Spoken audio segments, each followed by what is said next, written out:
Thousands on the streets of London, chants against Donald Trump echoing through the city, and at the very same moment, King Charles and senior royals hosting the U.S. president in Windsor. It was a day of extraordinary contrasts, a state visit cloaked in royal pageantry, shadowed by the largest anti-Trump and anti-far-right protest Britain has seen in years. But behind the banners, behind the clashes with police, and beyond the headlines, there lies a deeper political question. Can Prime Minister Keir Starmer unite a divided Labour Party and a fractured nation, while standing firm against the surge of far-right rhetoric? Or will these protests mark the start of a dangerous new chapter in British politics? London is no stranger to political protest, but what unfolded on that summer weekend was different. Police estimates suggested between 110,000 and 150,000 people filled the streets, marching in anger not just at Trump's visit, but at the emboldened presence of far-right movements rallying under the English flag. It wasn't just the size of the crowd. It was the atmosphere, charged, volatile, and deeply symbolic. While protesters shouted, "No to racism, no to fascism," in Westminster, Windsor Castle prepared for the spectacle of royal diplomacy, with Trump smiling for cameras alongside the king. For many watching at home, the images felt surreal. Britain's democratic traditions of peaceful protest colliding directly with the theater of state power. And at the center of it all, Keir Starmer. Starmer's words after the far-right rally were being dissected not only by the press, but by his own MPs. For weeks, Labour had been gripped by a sense of unease. Missteps on the economy, confusion over welfare policy, tensions over Gaza, and a clumsy reshuffle triggered by Angela Rayner's resignation had shaken confidence. But none of these issues cut as sharply as the rise of the far-right. When Elon Musk, of all people, took the stage at a London rally and declared that Britain needed the dissolution of Parliament, the alarms in Westminster rang louder than ever. Starmer's response was firm but measured. People have a right to peaceful protest. It is core to our country's values. But we will not stand for assaults on police officers or intimidation on our streets. Our flag represents our diverse country, and we will never surrender it to those who use it as a symbol of violence, fear, and division. His words won praise from anti-racist groups and some Labour MPs. But others questioned whether this was too little, too late. If there's one issue that has historically united Labour, from the left-wing activists and trade unions to centrist human rights lawyers, it's equality and anti-racism. Many Labour MPs cut their teeth fighting against fascism on the streets or defending vulnerable communities in court. Yet in 2025, the party finds itself struggling with its identity. Some worry that in an effort to win Middle England, Starmer risks sounding hesitant on values that once defined Labour's soul. Over the summer, backbench MPs agonized not just about policy missteps, but about the very direction of progressive politics. Is Labour still the party of radical hope, or has it become an overly cautious machine focused solely on electoral victory? The protests in London weren't just about Trump. They weren't just about the far-right waving flags and chanting nationalist slogans. They were about the future of Britain itself. In one corner, populists like Nigel Farage and Tommy Robinson, who thrive on chaos, fear, and the promise of mass deportations. In another, a government trying to hold the center ground, caught between appeasing voters worried about immigration and standing firm on diversity and inclusion. And then there's the wild card, Elon Musk. His words at the far-right rally, "Violence is coming. You either fight back or you die," shocked many. Was this Silicon Valley eccentricity or something more dangerous? A global billionaire throwing fuel on Britain's most combustible political fire? For Starmer, the stakes could not be higher. While protesters filled the streets of London, another image dominated global headlines. Donald Trump shaking hands with King Charles in Windsor, standing side by side with senior royals. The pomp and ceremony of a state visit clashed violently with the anger simmering outside. On one level, this was traditional diplomacy. Britain, after all, has long rolled out the red carpet for American presidents, whether popular or not. But this wasn't just another visit. Trump's politics, his divisive rhetoric, and his open courting of nationalist movements gave the spectacle a far more combustible edge. For many Britons, the optics were hard to swallow. How could the monarchy celebrate Trump while ordinary people were braving police lines to oppose him? That contradiction became the defining image of the day. Banners calling for equality set against the gilded halls of Windsor Castle. The royals, of course, walk a careful line. Constitutionally neutral, their role is ceremonial. But no one watching could ignore the symbolism. By hosting Trump in Windsor, the monarchy was, in effect, validating his presence at a time when his politics were sparking the largest protests Britain had seen in years. Behind palace walls, officials insisted it was about tradition, not politics. Yet critics argued the monarchy had allowed itself to be a stage for a deeply polarizing figure. Should the king have said no? Some commentators thought so. Others pointed out that refusing a U.S. president would itself have been a political act. In this way, the royals were caught in the same dilemma as Starmer, trying to project stability in a world where the ground is shifting beneath their feet.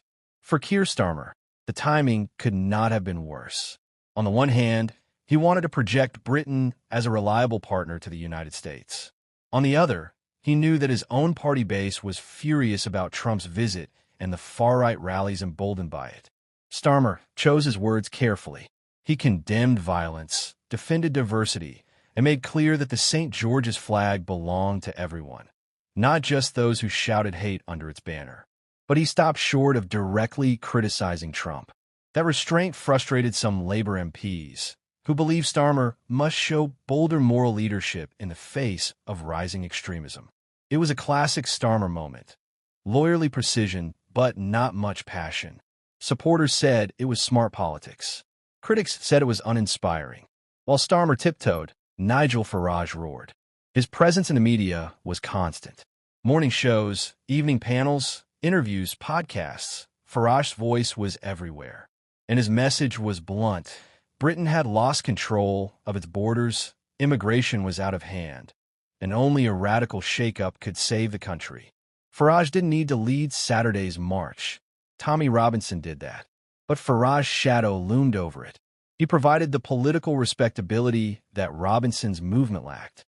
And now, with Elon Musk calling for dissolution of Parliament, Farage looked like the man ready to ride the wave. For Labour MPs, this was terrifying. Farage had long been a thorn in their side, but now he was positioned to exploit every misstep Starmer made. The protests themselves told their own story. For the anti-Trump marchers, it was about solidarity, standing against racism, sexism, and authoritarianism. But for the far-right rally, it was about reclaiming English identity. The two groups didn't just march on the same day. They collided in spirit, if not always physically. Violent clashes with police broke out. Officers were assaulted. Videos of Union Jacks and St. George's flags being waved alongside aggressive chants spread online. For many Britons, it was chilling. Not just a protest, but the sense of a country tearing itself apart. And through it all, Elon Musk's words echoed, "Violence is coming." Inside Labour, panic was growing. Senior MPs who had spent their youth fighting the far right in student unions and trade halls now watched in horror as Robinson drew record crowds in London. One MP put it bluntly, "If we can't stand up to this, then what do we stand for?" Others were more cautious. At precisely the moment Labour needed to project competence and moral authority, it was dragged into yet another storm of controversy. For Starmer, the timing couldn't have been worse. Hosting Trump and fending off far-right rallies was already difficult enough. Doing so under the shadow of Mandelson's disgrace and Rayner's departure made the government look distracted and weakened. This is the core of Labour's crisis. Drift. The sense, among MPs and activists, that the party is reacting to events rather than shaping them. Far-right rallies? Condemn them, but cautiously. Trump visit? Smile politely but say little. Mandelson scandal? Cut ties, but without explanation. Rayner resignation? Reshuffle but look unsteady. Step by step, decision by decision. The party has allowed itself to appear more defensive than proactive. For a government that promised change, that perception is deadly. When the protests erupted, pollsters were quick to measure the national mood. The results painted a picture of a country divided, not just politically, but generationally. Among voters under 35, there was overwhelming sympathy for the anti-Trump and anti-far-right marchers. Young Britons saw themselves reflected in the chants for diversity, equality, and tolerance. For them, waving placards wasn't just protest, it was a defense of their future. Among older voters, however, the picture was more complex. Many disapproved of Trump, but also disliked the chaos of mass demonstrations.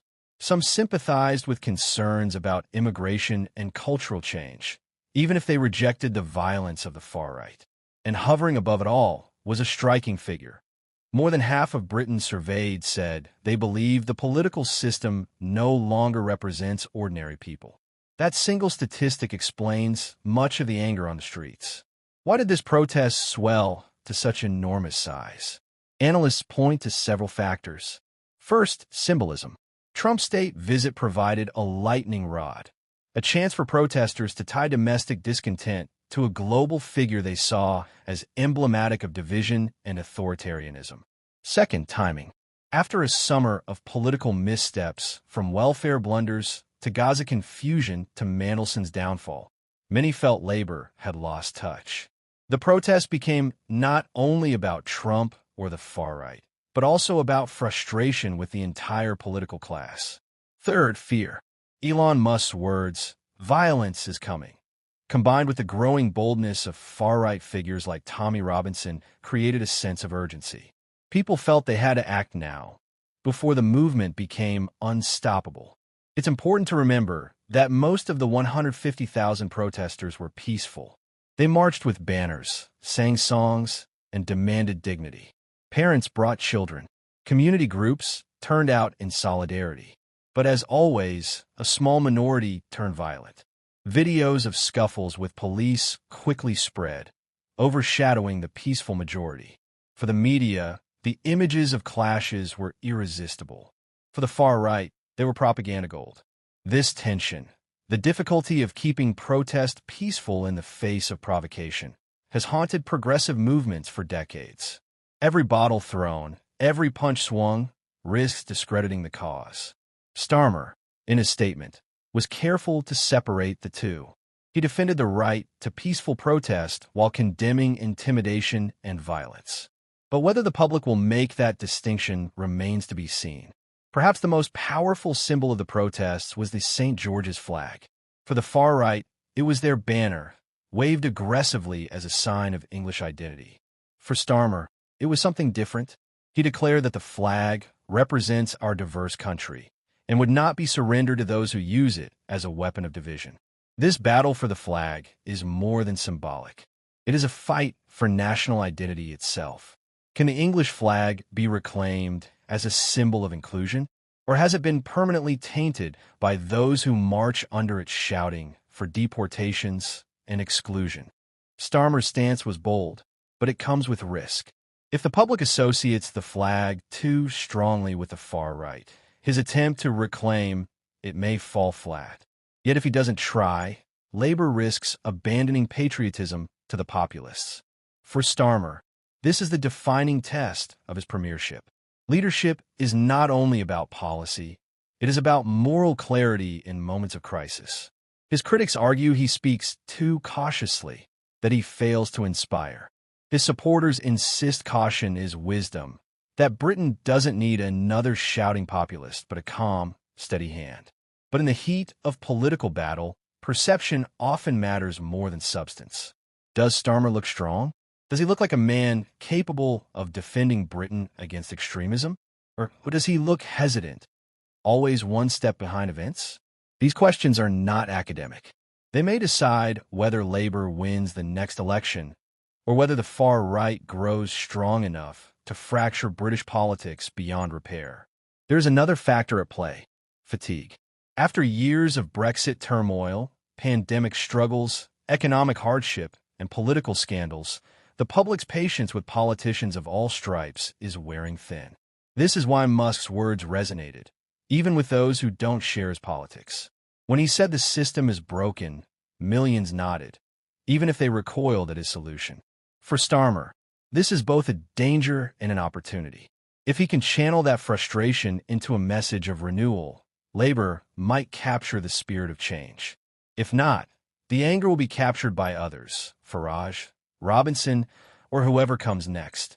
For decades, trade unions have been the heartbeat of Labour's moral compass. When the far right marched, it was no surprise to see banners from Unite, Unison, and the TUC among the protesters. Union leaders framed the demonstrations as part of a larger struggle, protecting workers' rights, dignity, and equality in a country they fear is sliding toward division. Grassroots groups played an equally important role. Anti-fascist organizations, student movements, and charities mobilized quickly. Many of these activists have been preparing for months, sensing that the rise of Tommy Robinson and the media megaphone of Nigel Farage would eventually demand a response. This, in many ways, is Labour's hidden strength. While Parliament debates, the street-level energy of unions and grassroots groups reminds the party of its roots. But unless Starmer harnesses that energy effectively, it risks dissipating into frustration and disillusionment. If unions and activists own the streets, the far right owns the internet. Tommy Robinson's rally wasn't just about the bodies in London. It was about the millions who watched online. Clips were edited, hashtags trended, and within hours, Robinson's speech was circulating across Telegram, YouTube, and TikTok. Influencers sympathetic to his message amplified it further. And then there was Elon Musk, whose single X, formerly Twitter, post reached more people than all of Britain's newspapers combined. This is the asymmetry of modern politics. The far right does not need Parliament to make an impact. It only needs attention. Every clash with police, every viral soundbite, feeds the algorithm. And the more mainstream politicians condemn them, the more fuel they gain. Labour faces a dilemma. Ignore the far right, and their message spreads unchallenged. Confront them and risk giving them the spotlight they crave. It is a digital age trap with no easy escape. Caught in the middle of this storm is the monarchy. The king and senior royals, by hosting Trump, were performing their constitutional duty. Yet in the age of instant media, their every move is political, whether they intend it or not. Critics argue that the monarchy should distance itself from figures like Trump, who inflame division. Defenders counter that the royals' neutrality is their strength, that by treating all leaders the same, they avoid becoming partisan. But neutrality in a polarized nation is not without risk. To many protesters, the image of Trump standing beside the king felt like an endorsement, however unintended. And for the monarchy, which has worked hard in recent years to modernize its image, being seen as out of step with the public could be costly. Perhaps the darkest undercurrent of the weekend was the fear that Britain is drifting toward political violence. Police officers were injured. Protesters were harassed. Online forums buzzed with threats. And Musk's words, "Violence is coming," hung over it all like a warning. For older generations, the echoes were chilling. Memories of the 1970s and 80s, when far-right groups like the National Front clashed violently with anti-racist activists, came flooding back. Younger Britons, meanwhile, worried that the country was beginning to mirror the United States, where political violence has become increasingly common. Starmer's insistence that "we will not stand for intimidation" was important. But words alone may not be enough. The public wants assurance that the government can keep the peace, protect diversity, and ensure the flag of England remains a symbol of unity, not division. The protests were more than a one-day spectacle. They were a glimpse into Britain's possible futures. One path leads toward diversity, tolerance, and democratic renewal. The other toward division, fear, and escalating conflict. For Labour, for Starmer, and even for the monarchy, the choice is becoming unavoidable. Britain cannot sit on the fence forever. It must decide what kind of nation it wants to be and who will lead it there. While Starmer grappled with protests, the Conservative opposition seized the moment. For them, the chaos was political gold. Senior Tory MPs condemned the violence, but blamed Starmer for what they called weak leadership and mixed signals. Their message was simple. Starmer had lost control of the streets, the unions, and even his own party. By hosting Trump and presiding over the protests, they argued he had managed to alienate both moderates and progressives at once. Some conservatives even went further, suggesting Starmer was soft on extremism by refusing to crack down harder on left-wing protest groups. It was a deliberate attempt to blur the line between peaceful anti-racist marches and violent clashes, tarring the entire opposition movement with the same brush. For the Tories, this was not just about the weekend. It was about framing Starmer as indecisive and unable to lead in moments of crisis. If the Conservatives played politics, the media amplified it. Britain's press, deeply divided, split into predictable camps. Right-leaning papers ran headlines about chaos in London and mob rule, focusing heavily on clashes with police. For them, the protests were a story of law and order breaking down under Starmer's watch. Left-leaning outlets told a different story, of ordinary citizens standing up for tolerance and diversity against the rising tide of hate. They highlighted the families marching, the peaceful banners, and the voices of union leaders. But perhaps most significant was the tabloid middle ground. Publications like the Daily Mail tried to have it both ways, condemning violence, but also platforming Farage talking points about ordinary people being ignored. In the age of viral clips, these narratives didn't stay confined to print. They spread across television debates, social media posts, and YouTube reaction videos, magnifying Britain's political divisions in real time. Behind the scenes, Labour MPs were clear. Tommy Robinson is dangerous, but it's Nigel Farage who keeps him awake at night. Robinson commands crowds, yes, but his image is toxic to most mainstream voters. His criminal record, his history of inflammatory speeches, and his association with street violence limit his reach. Farage, by contrast, has something Robinson never will: political respectability. He has mastered the art of presenting himself not as a fringe radical, but as the voice of common sense. He drinks pints in pubs, laughs on talk shows, and makes even extreme positions sound like dinner table chatter. This is what terrifies Labour. Robinson can mobilize the streets, but Farage can mobilize the ballot box. If Labour mishandles the far-right surge, Farage could exploit the anger, convert it into electoral momentum, and fracture the political landscape in ways Britain has not seen since Brexit. Amid the panic, some Labour strategists see opportunity. Their argument is blunt. If the far right is winning the populist narrative, Labour must take it back. Not with fear, but with hope. That means making a populist case for workers' rights, ending zero-hours contracts, expanding protections for gig economy workers, raising the minimum wage, framing these policies not as technocratic fixes, but as bold acts of empowerment for ordinary people. Starmer has already pledged not to water down these reforms. But many in his party want him to go further, to take the fight to Farage by proving that Labour, not the far right, is the true champion of working Britons. The risk, of course, is that such a move could alienate big business and centrist voters who value stability. But the greater risk may be in doing nothing, ceding the language of populism entirely to those who thrive on anger and division. By the end of the weekend, Britain felt exhausted. Protesters were nursing bruises, police officers were recovering from injuries, and politicians were scrambling to spin the narrative. But beneath the headlines, a deeper unease lingered. This wasn't just about Trump's visit, or Musk's speech, or even Robinson's rally. It was about whether Britain still believes in itself as a tolerant, stable democracy, or whether it is sliding toward the kind of bitter polarization that has torn other nations apart. And at the center of it all was Keir Starmer, a man who campaigned on competence and unity, now tested in ways few leaders ever are. If there was one striking feature of the anti-Trump protests and anti-far-right marches, it was the youth. Tens of thousands of young Britons, students, activists, first-time voters, took to the streets with placards, chants, and social media live streams. Unlike previous generations, today's youth are politically hyperconnected. TikTok and Instagram spread clips of far-right speeches within minutes, but also amplify counter-narratives of solidarity and hope.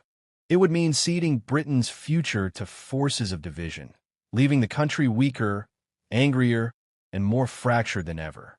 And so, Britain stands at a crossroads. One path leads toward fear, division, and the hollow promises of populism. The other demands courage, imagination, and leadership rooted in fairness and hope. The protests in London were more than marches. They were a warning, a cry, and perhaps a glimpse of Britain's future. Whether that future is darkened by extremism or brightened by unity depends on choices made in the days, weeks, and months ahead. The world is watching. The people are waiting. And Keir Starmer, more than anyone else, now holds the burden of proving that Britain can still live up to its values of tolerance, diversity, and respect. Because in the end, this isn't just about politics, it's about who we are and who we want to become.